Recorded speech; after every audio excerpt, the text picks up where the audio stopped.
tutorial cara ngomong cabe-cabean ngantuk. Jadi caranya tuh gampang banget ya. Ditekan aja. Kalau ngomong biasa kan kayak gini. Tapi kalau di rumus cabe-cabean ngantuk itu A-nya ditekenin sedikit. Gitu ya. Contoh katanya, Walid nak pasya boleh. Ya, itu cabe-cabean ngantuk. Kalau biasa kan Walid nak pasya boleh. Nah, kalau di cabe-cabean ngantuk, Walid nak pasya boleh, gitu ya. Terus contoh kedua kayak gini. Pejamkan mata dan bayangkan muka Walid. Boleh. Kontak Walid di mana ya? Ulang ya. Jadi gini ya. Ditekan ya, jadi gini. Ya. Yang ketiga, jangan lupa nih, bagian gigi itu nggak boleh GG. Nggak boleh gitu. Jadi harus gini. Ini ya. Walid nak Dewi boleh.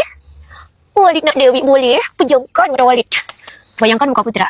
Thanks for watching. Bye.